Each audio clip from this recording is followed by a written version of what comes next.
Donald Trump's chief propagandist, Caroline Leavitt, just gave a disastrous press conference in the Oval Office, which further tanked the market. People expected her to address some sort of trade deal, as the market was already tanking. Today, she did not.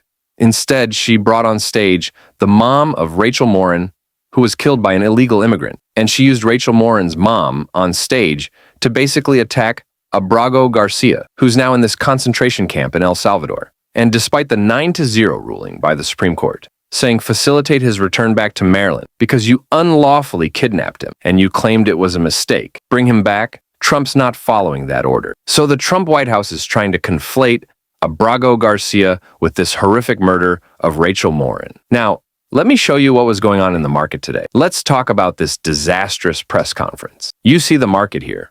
1.5 trillion was wiped out from the U.S. stock market today. You look at the Dow was down nearly 2%. You look at the S&P, it was down nearly 2.5%. The NASDAQ down about 3%. The market's crashing once again, the futures market's crashing and doing worse. After Caroline Leavitt's speech, here's how the White House announced it. They said, press briefing by White House press secretary with a special guest. And then she posted, press briefing 4:30 special guest tune in, as though this was going to be some sort of good news or enjoyment or something that was going to be beneficial. Nope. She showed up there with Rachel Morin's mother, and here's what went down. So Caroline Leavitt started again using the mom as a prop to attack Garcia, who has nothing to do with it. And then Caroline Leavitt said, so does anybody have questions here? And then some of the reporters had questions they obviously wanted to ask about Trump defying a Supreme Court order. They obviously wanted to ask about Donald Trump tanking the markets. I mean, literally throwing the United States into a great recession or even a depression for no freaking reason at all.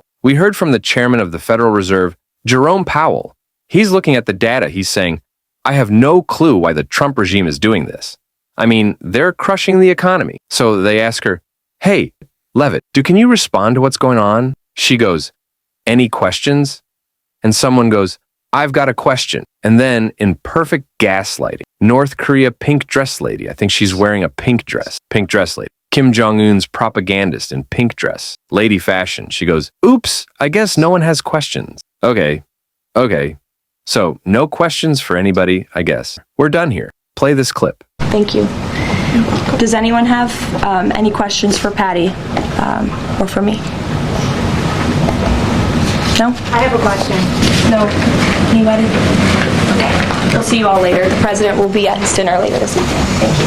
Thank you for being here, Ms. Morin. The markets did not like that. The markets did not like this press stunt, using the mother of a murdered woman as a prop and saying you're going to look forward to it. Exclamation point here. Caroline Leavitt continues to lie and misstates what the Supreme Court order is here. Watch this and...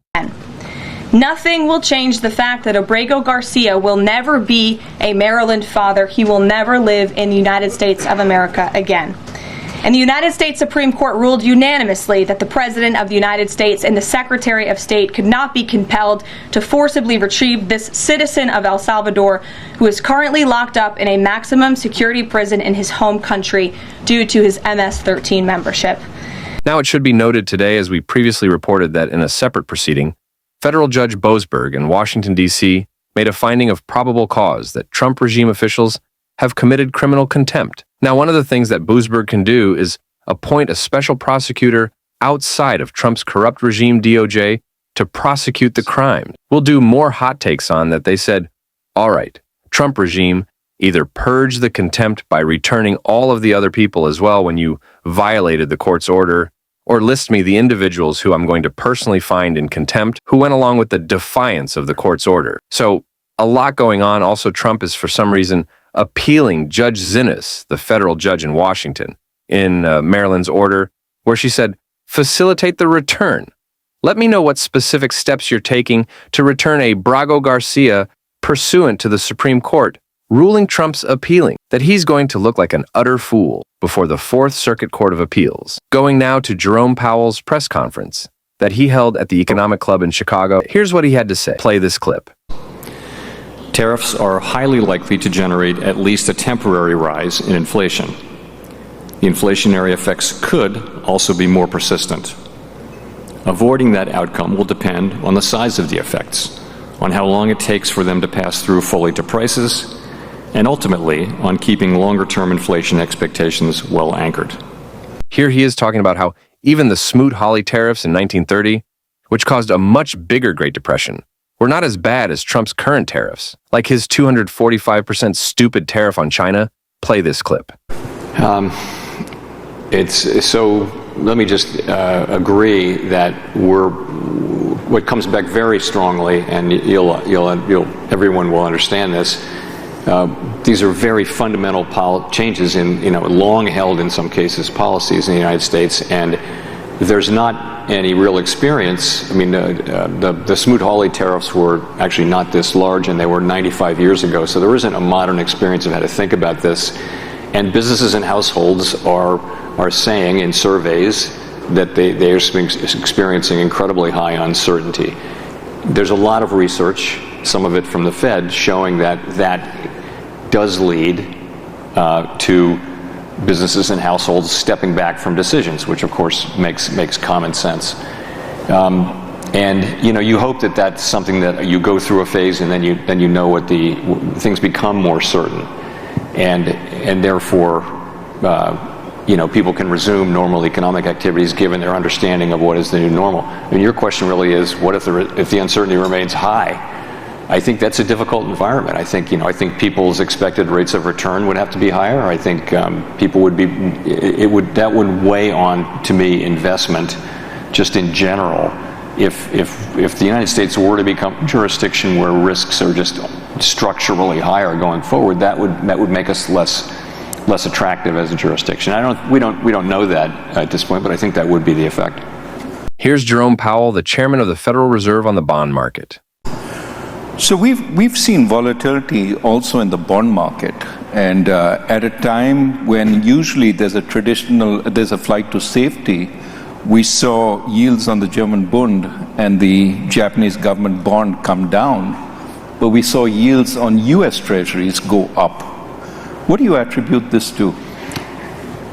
So I would just say the same thing. I think it's very hard to know in real time. I've had a lot of experience with significant moves, for example, in the bond market, where there's a narrative that people land on, and then 2 months later you look back and go, that was completely wrong. So I think it's very premature to say exactly what's going on. Clearly, there's some delevering going on among hedge funds in levered trades and things like that. It's also, again, it's the markets processing historically unique developments, and with great uncertainty, and I think you'll probably see continued volatility. But I wouldn't try to be definitive about exactly what's causing that. I would just say markets are orderly and they're functioning kind of as you would expect them to in this time of high uncertainty.